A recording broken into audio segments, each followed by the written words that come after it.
یہ 25ویں باب میں حضرت نے جو عنوان قائم کیا، باب تحریض النبی صلی اللہ علیہ وسلم وفد عبد القیس علی ان یحفظوا الایمان والعلم ویخبروا من وراءہم۔ یہ باب ہے آپ علیہ الصلاۃ والسلام کا ابھارنا، ترغیب دینا وفد عبد القیس کو اس بات پر کہ وہ جو کچھ ایمان اور علم بتایا جا رہا ہے سکھایا جا رہا ہے اسے اپنے ذہنوں میں محفوظ کرے اور ماورا لوگوں تک، غائبین تک، ان کے علاقے والوں تک یہ بات لے جا کر پہنچائے۔ امام بخاری رحمۃ اللہ علیہ نے اس باب کو قائم کیا من اجاب الفتیہ باشارۃ الید والرأس کے بعد۔ اس میں امام بخاری یہ بتانا چاہتے ہیں کہ اگر کوئی سائل سوال کیا اور اس کو جواب ملا اشارے سے یا صراحت سے، تو جواب ملنے کے بعد اس جواب کو اپنے حد تک محدود نہ رکھے، بلکہ اس جواب کو غیروں تک جو اس سے متعلق لوگ ہیں، احباب ہیں، ان لوگوں تک اس بات کو پہنچا دیں، تاکہ پیغام رسالت کا جتنی دور تک آپ پہنچانے میں سبب بنیں گے، اتنا ہی آپ کو اس کا ثواب بھی ملے گا اور پیغام رسالت پہ پہنچانے کا اللہ تعالی آپ کو ایک فضیلت بھی عنایت فرمائیں گے۔ تو یہ ایک نصیحت بھی ہے امام بخاری رحمۃ اللہ علیہ کا طلباء کے لیے کہ آپ لوگ علم حاصل کر رہے ہیں، اسے محدود نہ رکھیں۔ گھر جاؤ تو گھر والوں کو بھی اس کا علم کا فائدہ، علاقے والوں کو بھی فائدہ، اور جہاں جہاں آپ کی حاضری ہو، جہاں جہاں پر آپ حاضر ہوں، ان تمام لوگوں تک آپ کا فائدہ پہنچنا چاہیے، آپ کا علم آپ تک محدود نہیں رہنا چاہیے۔ پہلی بات تو یہ فرمائی۔ دوسری بات اس بات کی طرف اشارہ کرنا ہے کہ جو کچھ علم حاصل ہوا، وہ علم میں دو طرح کا علم ہوتا ہے، ایک ہے مخصوص علم، ایک ہے عام عمومی علم۔ مخصوص علم ہے تو وہ مخصوص علم کے لیے مخصوص احباب بھی ہوتے ہیں۔ جیسے کاشتکار کا علم حاصل کیا تو کاشتکاروں کو پہنچا دو، اگر آپ نے تاجروں کا علم حاصل کیا تو تاجروں کو پہنچا دو، اگر آپ تاجروں کا علم لے جا کر کاشتکاروں کو پہنچا رہے ہیں، کاشتکاروں کا علم لا کر تاجروں کو پہنچا رہے ہیں تو کوئی فائدہ نہیں۔ تو آپ علیہ الصلاۃ والسلام نے یہ فرمایا کہ ارجعوا الی اہلیکم فعلموہم، تم جاؤ اپنے اہل و عیال کے پاس اور ان کو سکھاؤ، یعنی جس میدان سے، جس عنوان سے تم نے علم حاصل کیا، اس عنوان سے متعلق لوگوں تک وہ بات پہنچا دیا کریں۔ تو پتہ چلا ہر علم کو ہر ایک تک پہنچانا بھی نہیں ہے۔ جو علم ان کو ضرورت ہے، جس علم کی وہ لوگ محتاج ہیں، وہ علم پہنچا دیا کریں۔ ہاں، پہنچانے والا مزید باتیں، مزید برآں لینے میں کوئی حرج نہیں۔ جیسے مثال کے طور پر آپ جا رہے ہیں مختلف طبقات کے پاس، تو مختلف طبقات کی جانکاری آپ لے رہے ہیں، تو آپ کا لینا یہ محمود ہے، یہ افضل ہے، یہ بہتر ہے، یہ ہونا چاہیے، تاکہ آپ جانے کے بعد ہر طبقے کی ضرورت کا علم آپ سے ہی ان کو حاصل ہو سکے۔ کاشتکار آپ کے پاس آئے تو اس کو کاشتکاری کا علم ملے، بڑھائی آئے تو بڑھائی کا علم ملے، لوہاری آئے تو لوہاری کا علم ملے، بلڈر آیا، معمار آیا تو اس کا علم اسے ملے، تاجر آیا تو تجارت کا علم ملے۔ تو وہ تمام گویا کہ جتنے طبقات ہیں، جتنے شعبے ہیں، ان تمام شعبوں کے آپ عالم ہو، تب جا کر یہ تمام شعبے والے آپ سے رجوع ہوں گے۔ لیکن یہ ایک شعبہ دوسرے شعبے اس کی جانکاری رکھنا کوئی ضروری نہیں ہے۔ تو اس بات کو بتانا چاہتے ہیں۔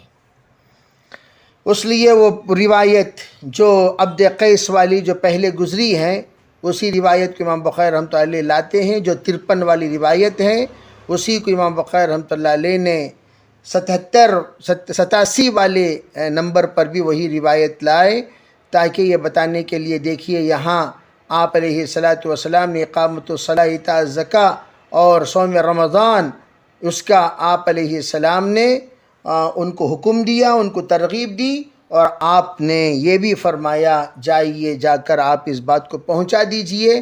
چنانچہ وہ احباب نے اس بات کو مکمل طور پر پہنچایا، کیا کیا اوامر آپ نے عطا فرمایا، کیا کیا نواہی آپ نے فرمائی، ان دونوں کو انہوں نے امانت داری کے ساتھ پہنچایا۔ اس بات کو لانے کے لیے امام بخاری رحمۃ اللہ علیہ نے وہ سمجھانے کے لیے یہ حدیث یہاں پر لائے ہیں۔ جی باب الرحلة في المسألة النازلة. حدثنا وبه قال حدثنا محمد بن مقاتل أبو الحسن قال أخبرنا عبد الله قال أخبرنا عمر بن سعيد بن أبي حسين قال حدثني عبد الله بن أبي مليكة عن عقبة بن حارث رضي الله تعالى عنه أنه تزوج ابنة لأبي إيهاب بن عزيز فأتتهم امرأة فقالت إني قد أرضعت عقبة والتي تزوج بها، فقال لها عقبة أعلم أنك أرضعتني ولا أخبرتني. فركب إلى رسول الله صلى الله عليه وسلم بالمدينة فسأله، فقال رسول الله صلى الله عليه وسلم كيف وقد قيل، ففارقها عقبة ونكحت زوجا غيره. یہ باب ہے، اب جب آپ نے اس بات کا عزم کر لیا کہ اللہ کے رسول کا علم مجھے پہنچانا ہے، تو پہنچانے کے لیے ایک ایک مسئلے کے لیے بھی آپ سفر کر سکتے ہیں، وہ سفر مباح ہیں، وہ سفر محمود ہیں۔ تو اس لیے باب قائم کر رہے ہیں الرحلتی، باب الرحلتی فی المسألۃ النازلہ، پیش آنے والے مسائل کے معاملے میں سفر کرنا۔ اب یہاں سفر چاہے وہ مختصر ہو یا مطول ہو، دونوں کے دونوں محمود ہیں۔ ہاں البتہ اس بات کی طرف توجہ دیں گے کہ مختصر سفر ان علوم کے لیے کریں گے جن علوم کے لیے مطول سفر کرنا ضروری نہیں ہے۔ مثال کے طور پر آپ یہاں سے بڑا لمبا سفر کیے، آپ سے پوچھا گیا ہاں بھی اتنا لمبا سفر کر کے آپ گئے، کیا پڑھ کر آئے؟ کہا نورانی قاعدہ پڑھ کر آیا۔ کہا لے اللہ کے بندے، نورانی قاعدہ تو آپ یہاں بھی پڑھ سکتے تھے، آپ اتنی دور سفر کیے تو کوئی نہ کوئی ایسے فضل والا علم حاصل کرتے جو فضل والا علم آپ کو اپنے وطن میں نہیں مل سکتا تھا، تو آپ کا یہ سفر کرنا محمود تھا۔ جب آپ کا سفر اتنا ادنا سے ارادے کے لیے آپ نے اتنا لمبا سفر کیا، جبکہ وہ بدرج اتم وہ چیز آپ کو اپنے وطن میں حاصل ہو سکتا تھا، تو اس سفر کو سفر محمود نہیں کہا جائے گا۔ یعنی تطویل ما لا یطال، خواہ مخواہ جہاں پر لمبا سفر کرنے کی ضرورت نہیں ہے وہاں لمبا سفر کرنا۔ ایک چیز پنڈو آپ کو یہاں بھی مل سکتا ہے، آپ جا کر مارکیٹ سے لا رہے ہیں، عربی ہاں بھی یہاں پر 10 روپے کو وہاں پر 2 روپے کو مل رہا ہے، آپ جائیے۔ جب یہاں بھی 10 روپے اور وہاں 11 روپے، آنے جانے میں 3 روپے، تو آپ تو نقصان میں رہیں۔ تو اگر امام بخاری رحمۃ اللہ بتانا چاہتے ہیں کہ آپ ایک مسئلے کے سلسلے میں لمبا سفر کرنا چاہتے ہیں، وہ مسئلے کا حل کرنے والا آپ کے علاقے میں کوئی نہیں تھا، تو آپ نے اس علاقے سے دوسرے علاقے کا سفر کیا، دوسرے علاقے سے تیسرے علاقے کا سفر کیا، محض اس بنیاد پر تاکہ وہ مسئلہ حل ہو جائے، تو ایسا سفر کرنے کی اجازت ہے، اس میں کوئی حرج نہیں ہے۔ اور دیگر بابوں میں ایک اور بھی لفظ کا اضافہ ہے، وہ کیا؟ وہ دیگر نسخوں میں وَتَعْلِيمِ أَهْلِهِ، وَتَعْلِيمِ أَهْلِهِ، یعنی اپنے اہل کی تعلیم کے لیے بھی، سکھانے کے لیے بھی سفر کرنے کی اجازت ہے۔ پتہ چلا بعض مرتبہ اسی بات کو رکھ کر دعوت و تبلیغ کے سلسلے میں اس بات کی استدلال کرتے ہیں کہ اپنے اہل و عیال کی تعلیم کے لیے سفر کرنے کی اجازت، آپ اپنے مقام میں رہ کر آپ کی بیوی کو کچھ نہیں پڑھا سکتے، بلکہ وہ آپ کو پڑھاتی رہتی ہیں، تو آپ ان کو نہیں پڑھا سکتے، ان کو فکر مند نہیں بنا سکتے، ان کو کسی بھی اعتبار سے آپ ترغیب نہیں دے سکتے، تو آپ نے کیا کیا؟ آپ نے ان کو دوسرے ایک مقام کے طرف لے گئے، جہاں جانے کے بعد ان کے ذہن سازی ہو، ان کی فکر سازی ہو، ان کے زندگی میں نظام آئے، ان کے زندگی میں تدبر آئے، تفکر آئے، ترتیب آئے۔ اس کے لیے آپ نے ایک جگہ سے دوسری جگہ کا سفر کیا، تو وہ سفر کرنا محمود ہے، مطلوب ہے، بہتر ہے۔ تو اس لیے امام بخاری یہ باب قائم کرتے ہیں۔ چنانچہ دیکھیے روایت، ظاہری اعتبار سے روایت میں مسئلہ چھوٹا سا لگتا ہے، لیکن کتنی اہمیت کے قابل ہے ذرا غور کریں۔ فرماتے ہیں یہ خاتون آئی، کہنے لگی کہ میں نے عقبہ کو دودھ پلایا، اور وہ عقبہ والتی تزوج بها،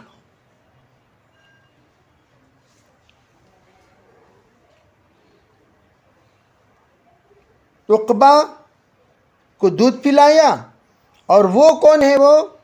وہ اس عورت کو بھی دودھ پلایا جس نے جو اس سے نکاح کیا ہے، یعنی عقبہ سے جس خاتون کا نکاح ہوا اس کو بھی دودھ پلایا۔ گویا میاں بیوی دونوں کو انہوں نے دودھ پلانے کا اقرار کرتی ہیں۔ تو فوراً عقبہ کہنے لگے، ارے آپ نے تو کبھی اسے پہلے مجھ سے اس بات کی خبر ہی نہیں دی، ما اعلم انکی ارضعتنی، کہ ارضعتنی، کہ آپ نے مجھے دودھ پلایا، اس کے سلسلے میں تو میں ہرگز کوئی بات نہیں جانتا، اور نہ ہی آپ نے مجھے اس بات کی خبر دی ہے۔ پہلے ہی خبر دیتی تو کچھ نہ کچھ اس سلسلے میں غور و فکر کرتے، سوچتے، پوچھتے۔ آپ نے نہ خبر دی، نہ اطلاع دی، نہ ہی کبھی کسی وقت میں آپ نے اس کی جانکاری کرائی۔ تو فوراً وہ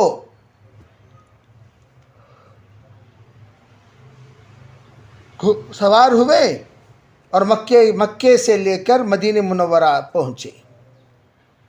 مکۃ المکرمہ میں تھے عقبہ، مدینہ منورہ پہنچے، اور مدینہ پہنچ کر آپ سے سوال کیا، اللہ کے رسول کیا خیال ہے آپ کا؟ کیف وقد قیل، کہ یہ خاتون کہتی ہے کہ مجھے اس نے دودھ پلایا اور میری بیوی کو بھی پلایا، کیا نکاح رہے گا؟ اس کے لیے کوئی گواہ کا مطالبہ کیا جائے گا؟ اس کے لیے اور بھی کوئی شرائط ہیں؟ تو آپ نے فرمایا، عقبہ جی، ارے اب کیا ہو سکتا ہے اس مسئلے کا حل؟ وقد قیل، جبکہ یہ بات کہی جا چکی ہے، یعنی جب دودھ پلانے والی خود اقرار کر رہی ہے، میں نے دودھ پلایا، میں نے دودھ پلایا۔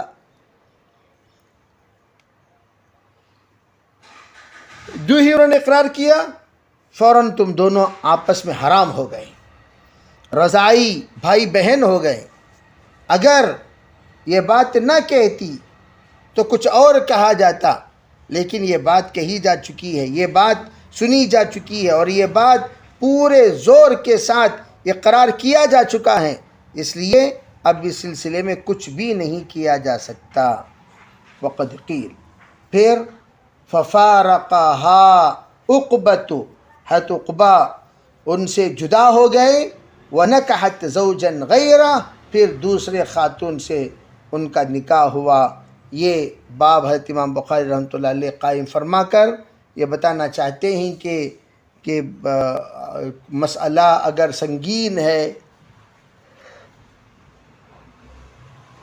تو ایسے موقع پر آپ ذرا دور دراز سفر کر کے اس مسئلے کا صحیح حل کرنا چاہتے ہیں تو کر سکتے ہیں، اس میں کوئی حرج نہیں، اس میں شرمانا بھی نہیں چاہیے، سستی بھی نہیں کرنی چاہیے۔